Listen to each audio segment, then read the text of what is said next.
Maman, c'est moi.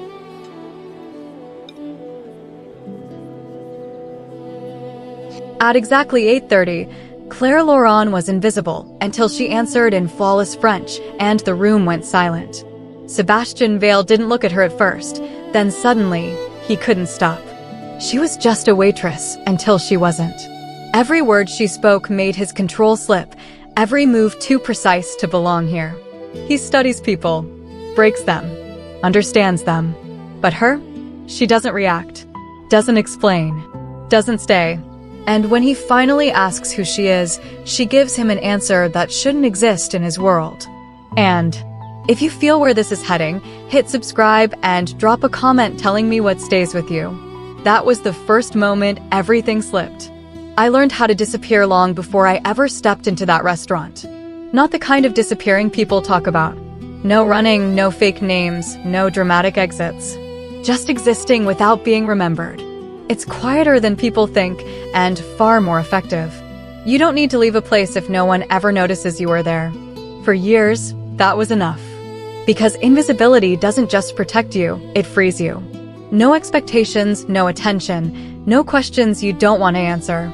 No one asking where you came from, or worse, where you used to belong. The restaurant made it easy. Places like that always do. Soft lighting, polished wood, expensive wine, controlled voices. Everything in its place, everyone in their role. That's the secret. People don't look past what they expect, and I never gave them a reason to. By 8:30, every table was full. Voices stayed low, movements stayed precise, and I moved through it the way I always did. Steady steps, tray balanced, eyes lowered just enough. Respect, not submission. There's a difference, and most people don't know it. I do. Table 12 is VIP, my manager had said earlier, his tone tighter than usual. Don't mess this up, Claire.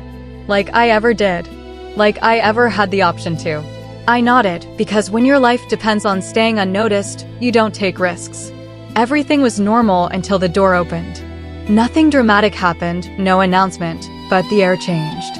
Subtle, tight, like the entire room adjusted without realizing it. You don't need to see people like that, you feel them first. Still, I looked. Sebastian Vale. No one said his name. They didn't need to. Power like his doesn't introduce itself, it settles, and everything else moves around it. He didn't rush, didn't scan, didn't perform.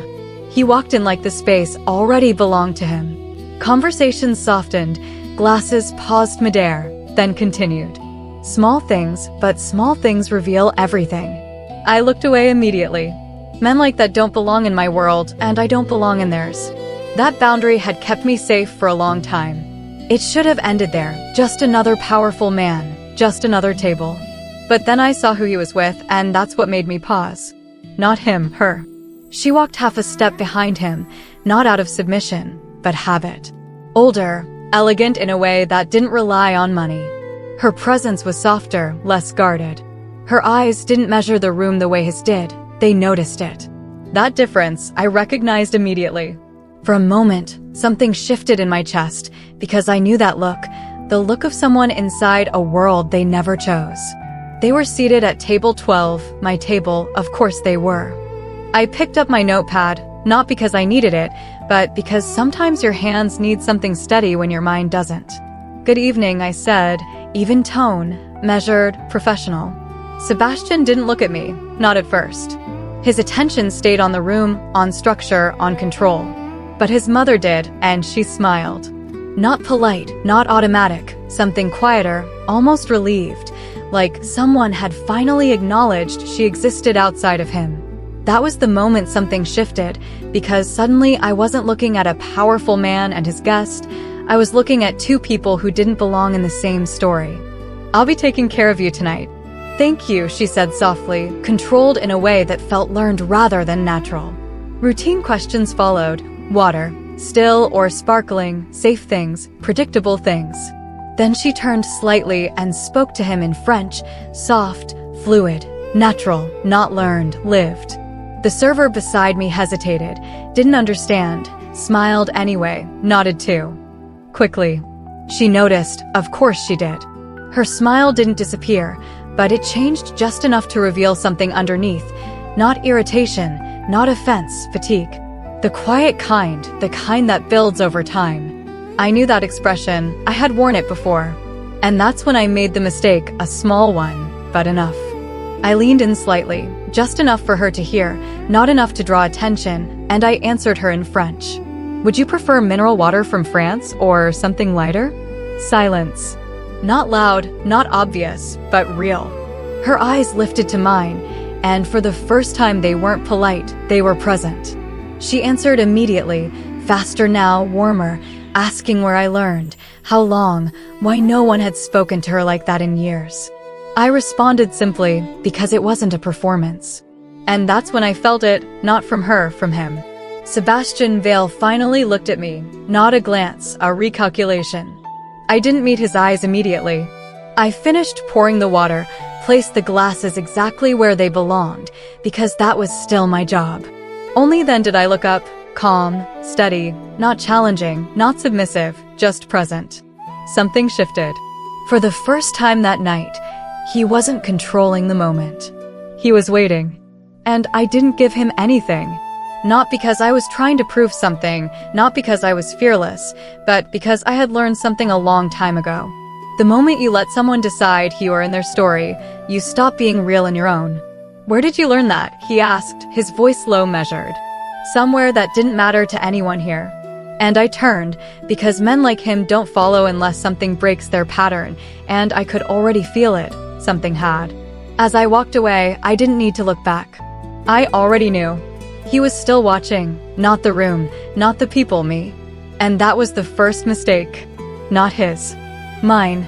Because the moment someone like Sebastian Vale stops looking at the room and starts looking at you, you're no longer invisible.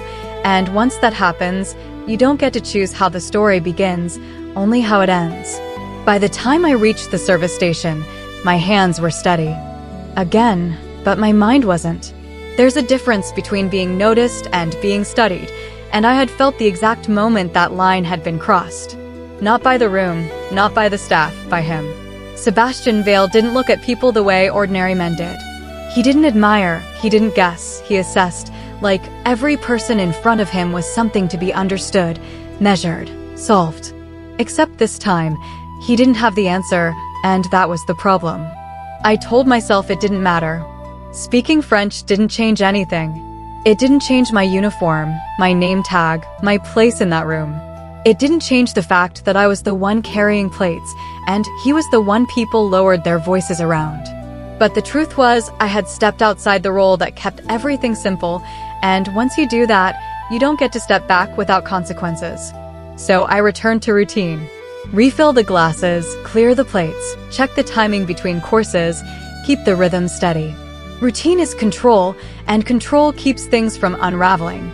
But even as I moved, I could feel it, his attention. Not obvious, not careless, but precise. It didn't follow me in a way others would notice. It existed just enough to remind me it was there. I didn't look back. Looking back turns attention into something real, something acknowledged, something that grows. I had learned not to feed it. Claire. My manager's voice came from behind me, tight, uncertain. I turned before he could repeat himself. Table 12 wants you back. Of course they did. They asked for you specifically, he added, watching my face like he expected something to change. It didn't. I understand. He hesitated, then lowered his voice slightly. Just be careful. Too late for that. I picked up the dessert menus and moved back toward the table. Everything looked the same, candles steady, glassware untouched, the same controlled elegance, but something underneath had shifted. The space around them felt wider, like people were giving it distance without realizing why. His mother looked up first and smiled again, softer this time, almost familiar. Claire. I stepped beside the table. Would you like to see the dessert menu? She answered in French again, asking for something light, something simple. I responded easily, suggesting options, keeping the conversation quiet and natural. She relaxed slightly, just enough to show it. For a moment, she wasn't part of his world. She was just someone being understood. That should have been enough. But it wasn't. You don't seem surprised to be here, Sebastian said. His voice was lower now, more deliberate, like he was choosing each word instead of letting them fall into place. "In this room," he added. I placed the menu in front of him. "I'm exactly where I'm supposed to be." "That sounds practiced." "It sounds true." His mother lowered her eyes, hiding a small smile. He noticed, of course he did, but he didn't interrupt the moment. "That told me more than anything else." "You speak like someone who has spent time in places like this before," he said. "Most places are the same if you know where not to stand." "And where is that?" "In the center." Something shifted in his expression. Not amusement, something closer to recognition. "You lived in Paris," he said. "For a while." "How long?" "Long enough." "To learn what?" I should have walked away. That would have been the safer choice. But the question wasn't careless, and maybe that's why I answered. "What people miss." "And what do they miss?" "The exits." The words settled between us, heavier than anything else that had been said so far. Because it didn't belong in a place like that, and he knew it. He didn't respond immediately. That was new. People like him don't sit in silence unless they're deciding something. "I'll give you a moment," I said, stepping back before he could ask anything else. At the service station, I let my hand rest against the counter for just a second, grounding myself. Not panic, control. That's when I saw him. At the bar. He wasn't drinking. He wasn't talking. He wasn't part of the room. He was watching. Not the tables, not the staff, me. The recognition came first. Not of his face exactly, but of the pattern. The stillness. The way he held space without belonging to it. The way his attention didn't shift even when something else demanded it. People like that don't arrive by accident. They come with purpose. And I was that purpose. My body reacted before I could stop it.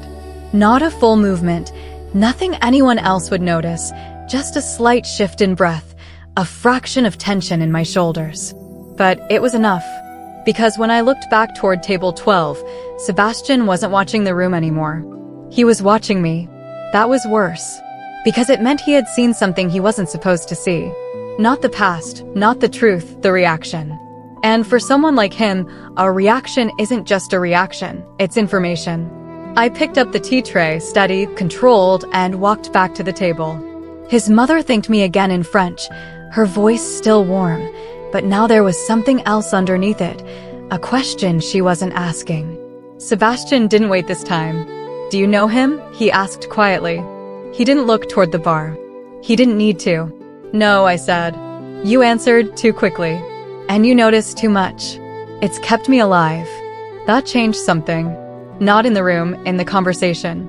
For some people, being noticed does the opposite, I said. He didn't argue. He understood. "Claire," he said, slower now. The way he said my name mattered.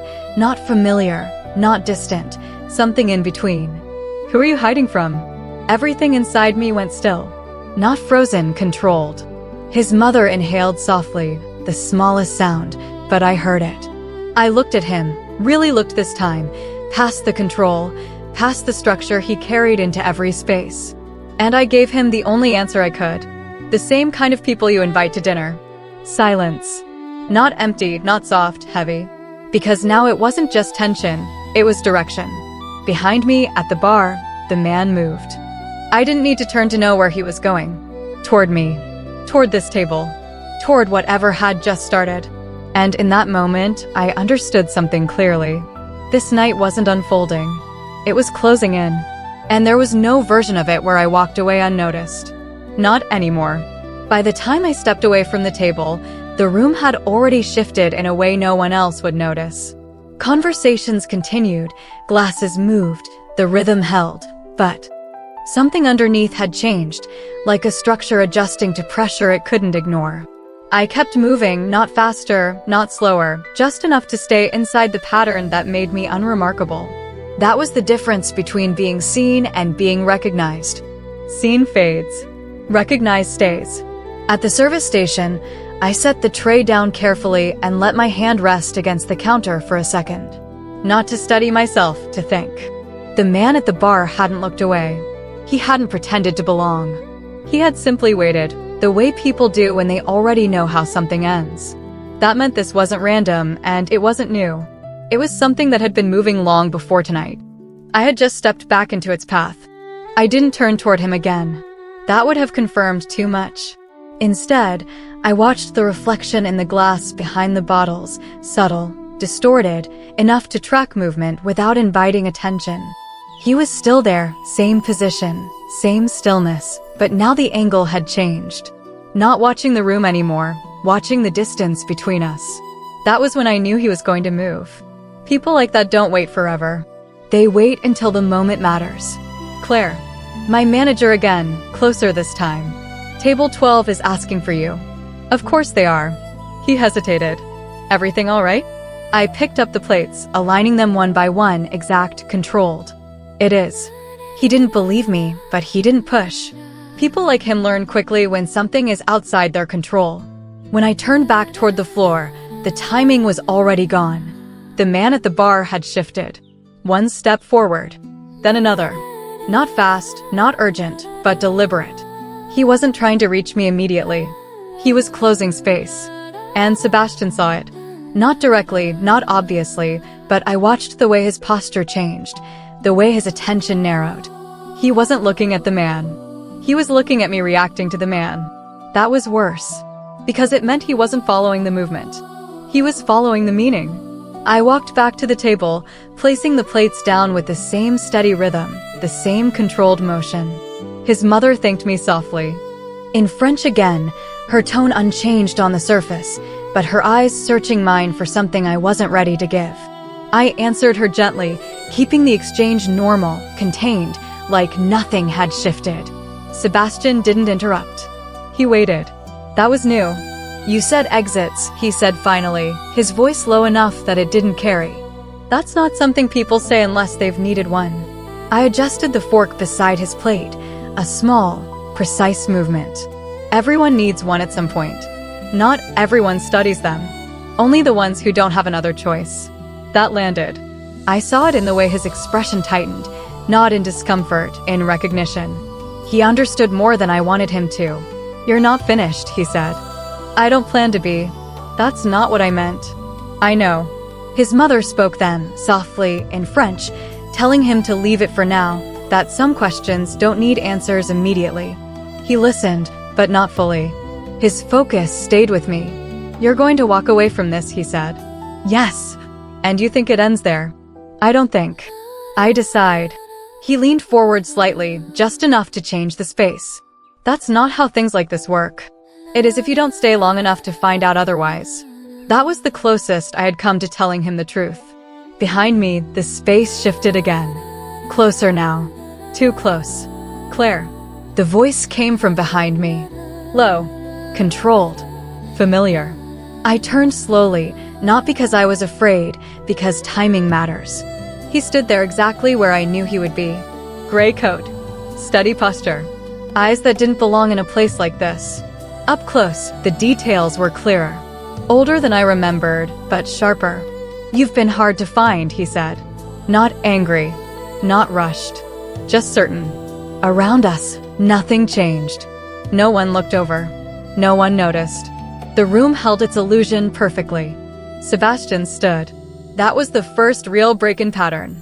Not aggressive, not abrupt, but immediate.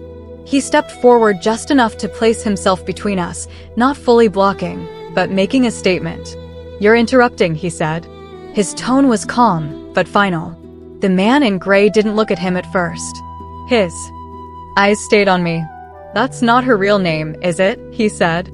The question hung in the air, heavier than anything else that had been said that night. Sebastian shifted slightly, enough to fully place himself between us now. You're done here, he said. Now the man looked at him. And for the first time, something changed in his expression. Not fear. Not respect. Recognition. You always step into things that don't belong to you, he said. Sebastian didn't react. I don't repeat myself. Neither do I. The man's attention moved back to me. Everything else faded again. You left without finishing it, he said. I finished exactly what I needed to. That's not what they think. They don't decide that. They always decide that. There it was. Not a threat. A fact. Sebastian's voice cut in, sharper now. Who is they? The man didn't answer. He didn't need to. People like Sebastian already understood what that meant. Not names. Structure. Power that doesn't need to be introduced. This isn't the place, I said quietly. To run, the man asked. To talk, I corrected. He took one step closer. Sebastian moved instantly. One step forward. Blocking. No ambiguity this time. No, Sebastian said. One word. Final. For a second, everything balanced on that line. One man who controlled rooms. One man who ignored them. And me, standing between two versions of a world I had already tried to leave. This doesn't concern you, the man said to Sebastian. That's where you're wrong. His voice had changed. Less controlled. More direct. More real. The man tilted his head slightly, studying him. You don't know what she is. And that was the moment everything shifted. Because for the first time since he walked into that restaurant, Sebastian didn't have an answer. Not visibly. Not openly. But I saw it. The hesitation. The absence of certainty. And for someone like him, that was the most dangerous position there is. I stepped forward, just enough to break the line between them. This ends now, I said quietly. Both of them looked at me. For different reasons. The man in gray measured me, recalculating. Sebastian watched me like he was realizing how much he had missed. You don't get to decide that, the man said. I already did. Silence. Longer this time. Then, for the first time, he looked uncertain. Not weak. Not afraid. Reconsidering. And that was enough. He stepped back. Just one step. I'll be in the alley, he said. Not a threat. A certainty. Then he turned and walked away. And this time, when he left, the tension didn't follow him. It stayed. Right there. Between me and Sebastian. I turned back toward the table, but nothing felt the same anymore. The structure of the room was still there. The control, the quiet order, but it no longer held. Once something breaks pattern, it doesn't go back. You're going after him, Sebastian said. Yes. That's not a question. It wasn't meant to be. He studied me for a moment, longer than before. You expect me to stay here? Yes. I won't. I held his gaze. I know. That was the truth, and maybe that was why I didn't try to stop him. Because some things don't change when you tell them to, they change when they choose to. I stepped away from the table and moved toward the corridor that led to the back exit. The noise of the restaurant began to fade with each step, not completely, but enough to remind me that whatever came next didn't belong to that world. The lighting shifted, softer, less deliberate, no longer designed to impress, just enough to see where you were going. The further I moved, the less the room behind me mattered. That was always the illusion, that you could step out of one world and leave everything in it behind. It doesn't work that way. It never does.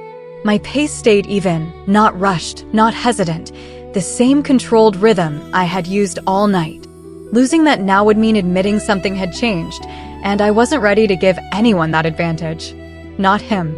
Not them. I reached the back hallway and stopped for a second, not because I needed time, but because timing matters. The difference between being followed and being caught is often just a few seconds. I listened, not with panic, but with intent. Footsteps. Measured. Not hurried. Closer than they should have been. Of course, he hadn't stayed. I didn't turn immediately. I didn't need to. I already knew. You're not very good at following instructions, I said. Sebastian's voice came from just behind me, closer than I expected, but not close enough to touch. I don't usually follow them.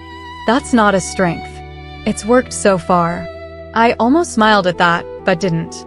Instead, I turned slowly, just enough to face him. Without the structure of the dining room, without the quiet choreography that had held him in place, he looked different. Not less controlled, just less contained, like the edges had softened slightly. You should go back, I said. No, that wasn't a suggestion. I know. Silence settled between us, but it wasn't the same silence as before. This one carried weight, choice, consequence. You don't know what you're walking into, I said. And you do. Yes. Then that's exactly why I'm not leaving. I held his gaze, measuring not what he was saying, but why he was saying it. Men like him don't step outside their environment without reason. They don't follow uncertainty unless something has already shifted inside them. You don't follow people, I said. No, you don't chase questions either. No, then why are you here? He didn't answer immediately. That was new. Before, he would have had something ready, something precise, something that kept him in control. Now, he was choosing. Because you don't fit, he said finally. That's not an answer. It is when it's the only thing that doesn't make sense. I shook my head slightly. You're used to things making sense. Yes, this doesn't. No, and that bothers you. It should bother you more. It doesn't. That stopped him. Not visibly, but enough. You're not reacting the way you should, he said. I don't follow rules I didn't agree to. You've been following them all night. No, I said quietly. I've been working. Another pause. Then, softer, that's not the same thing. No, it isn't. He studied me again, slower this time, like the version of me in front of him was starting to overwrite the one he thought he understood. The man out there, he said, he knew you. Yes. And you knew him. Yes. That wasn't fear. No, then what was it? I looked at him for a long moment. Recognition, I said. That's worse. Yes. Because recognition means history, and history means unfinished things. You said you finished it, he said. I did. That's not how it works. It is if you stop playing. And you think they'll accept that. I don't care if they do. You should. I don't. The words came out steady, without hesitation. That mattered more than anything else I could have said. He took a step closer, not enough to close the distance, just enough to test it. You're not afraid of them. I am. Then why stay? I'm not staying. He glanced toward the end of the corridor, where the back door waited. That's not leaving. It is if I don't come back. And what happens after that? That's not your problem. That's where you're wrong. There it was again, the shift, not control, not authority, something else. Something he wasn't used to. I exhaled slowly. You don't get involved in things like this. I do when they step into my space. This isn't your space. It was. The emphasis was small, but deliberate. Past tense. And that was the first real acknowledgement that something had already changed. You could walk back in there, I said. Finish your dinner. Forget this happened. I won't. You should. I don't do should. That's going to be a problem. For who? For you. He didn't move. I've handled worse. No, I said quietly. You haven't. That was the first time I pushed back without softening it. And he felt it. Not in the words, in the certainty. What is it you think I can't handle? He asked. Something you can't control. I control everything. No, I said. You control what you understand. And this. You don't. Silence. He didn't argue. He just stood there, considering it. Really considering it. And that was when I knew. He wasn't following me out of curiosity anymore. He was following me because something in him had already decided not to let this end inside that restaurant. You're still coming, I said. Yes. That's a mistake. Then it's mine to make. I nodded once, not agreement, acceptance. Then don't get in my way, I said. That depends. On what? On whether you're actually in control of. What happens next? I looked at him, steady, unguarded for the first time that night. I am. You sound sure. I am sure. He held my gaze, and for a second I saw it. Not doubt, not fear, something closer to respect. Not for who I was, but for the fact that I wasn't trying to be anything else. You're not what I expected, he said. Neither are you. I turned then, not waiting, and walked toward the door. I heard his footsteps behind me, not rushed, not hesitant, measured, matching mine. That was new. Men like him don't match pace. They said it. But not tonight. Tonight, something had already shifted. I reached the door and placed my hand on the handle. For a second, I felt the weight of everything on the other side. Not fear, not hesitation, just awareness. Once this door opens, there's no returning to what it was. I knew that. So did he. I pushed it open. Cold air rushed in. And without looking back, I stepped outside. He followed. And the moment the door closed behind us, the last piece of control that belonged to the restaurant disappeared. What was left was real. The cold hit sharper outside, not because the air had changed, but because there was nothing left to buffer it. Inside, Everything had been filtered, softened, controlled. Out here, nothing was. The alley stretched narrow and quiet, damp from earlier rain, the concrete reflecting just enough light to make shadows look deeper than they were. It was the kind of place where conversations didn't echo, they stayed. He was already there. Not leaning this time, standing. Waiting. The gray coat blended into the dim light, but his posture gave him away. Still, focused, certain. The kind of certainty that doesn't come from guessing, but from knowing exactly how something is going to end. You brought him, he said, his eyes moving past me for the first time, landing on Sebastian. I didn't, I replied. He came. That's worse. Sebastian stepped slightly forward, not enough to claim space, just enough to refuse to give it up. You're not in a position to decide that, he said. The man in gray studied him for a moment, longer than he had inside, like he was adjusting the calculation. You don't know what? You're standing in, he said. I don't need to, Sebastian answered. I just need to know it involves her. That should have sounded like control. It didn't. It sounded like choice. And that was the difference. I stepped between them before the distance could close further. This ends here, I said. The man in gray didn't look at me immediately.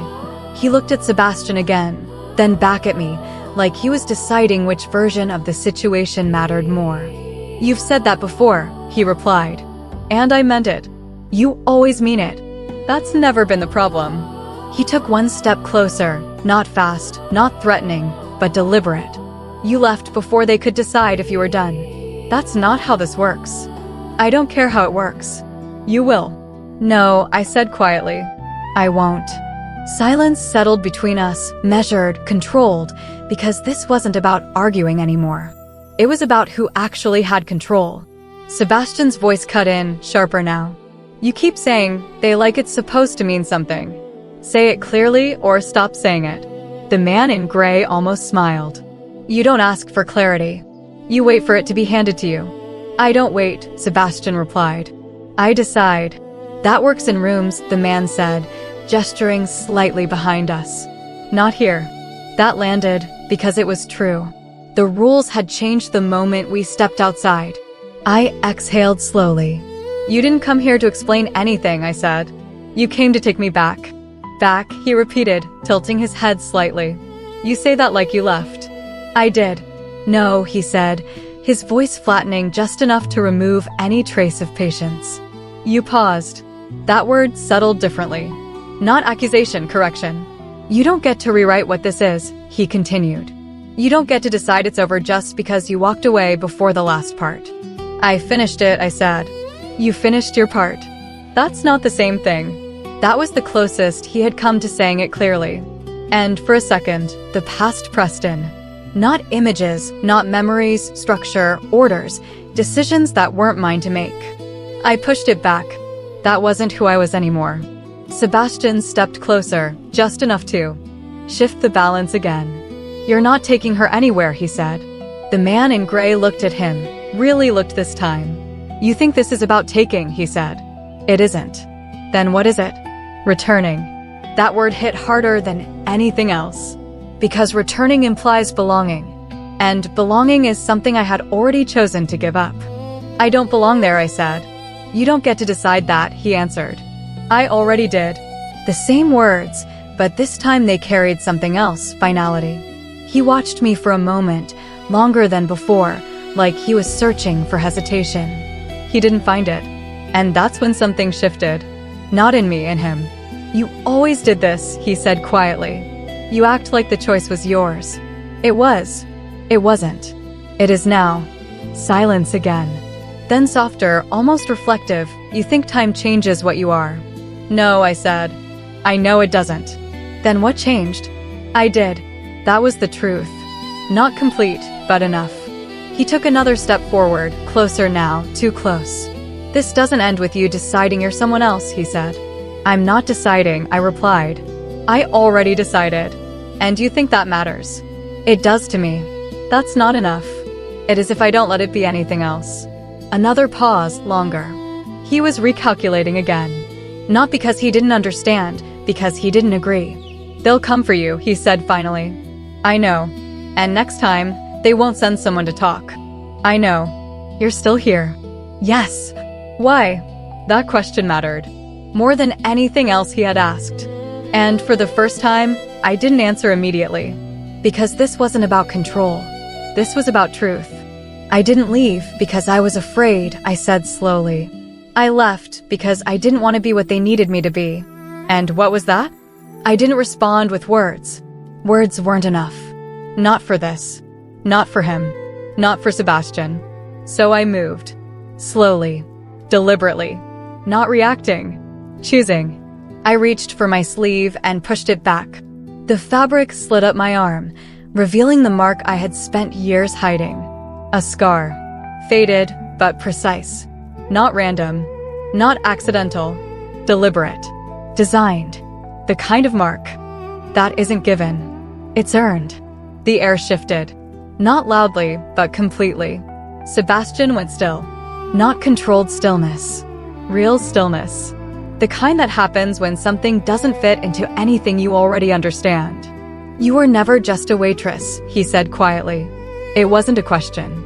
I looked at him. No, the words stayed there, between us, changing everything. The man in gray didn't react the same way. Of course he didn't. He had always known. You think showing him that changes anything, he said. No, I replied. But it ends this part of the conversation. Sebastian's eyes didn't leave mine. What is it? He asked. I held his gaze. Something I chose not to be. That's not an answer. It's the only one you're getting. The man in gray stepped back slightly now, not retreating, but adjusting. You always were the one who thought walking away was enough, he said. It is, I replied. If you actually leave. And you think you did. I know I did. That's not how this works. It is now. Silence. Then he nodded once, slow, reluctant, like he had reached a conclusion he didn't like but couldn't deny. They'll come for you, he said again. I know. And when they do, it won't be like this. I know. He looked at me one last time. Not measuring, not calculating, just acknowledging. Then he turned and walked away. No threat. No warning. Just certainty. And this time, when he disappeared into the darkness at the end of the alley, something actually left with him. Not all of it, but enough. Sebastian didn't move. Didn't speak. Didn't look away. You were never just a waitress, he repeated, softer now. No, then why are you here? I pulled my sleeve back down, covering the mark, returning everything to the way it had looked before. Because disappearing is the only way to stay free, I said. He took a step closer. That's not disappearing. It is if you don't let anyone decide what you are. And now? I stepped back, creating space, closing something he hadn't realized he was opening. Now it's your choice what you think you saw tonight. And yours. I already made it. Silence settled again. But this time it wasn't tension. It was something quieter, something that didn't need to be pushed or resolved. He studied me, not the way he had inside the restaurant, not assessing, not calculating, just looking, like the version of me in front of him didn't fit into anything he already understood. You're not what I expected, he said. Neither are you. For a moment, neither of us moved. The alley held its stillness, the kind that doesn't come from emptiness, but from something having already happened. Then I turned, not waiting, not asking, and walked past him, not rushing, not hesitating, just moving forward. Because some things don't need to be followed to be remembered. I could feel him there behind me, not reaching, not stopping me, just present, like he was deciding something he hadn't needed to decide before tonight. The city opened up as I stepped out of the alley, lights spilling across the pavement, noise returning in fragments, distant voices, passing cars, the rhythm of a world that had no idea what had just shifted a few steps away. I didn't look back.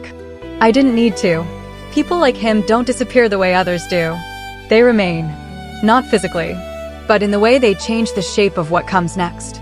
My pace stayed steady as I moved down the street, blending into movement, into distance, into the kind of presence that doesn't draw attention.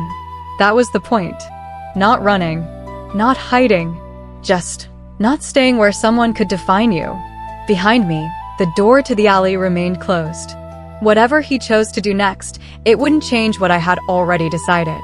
That was the difference now. Before, decisions had been something that happened around me. Now, they were mine. That didn't make things safer. It made them real. And real comes with consequence. They would come. He had been right about that. Not him. Not the man in gray. The others.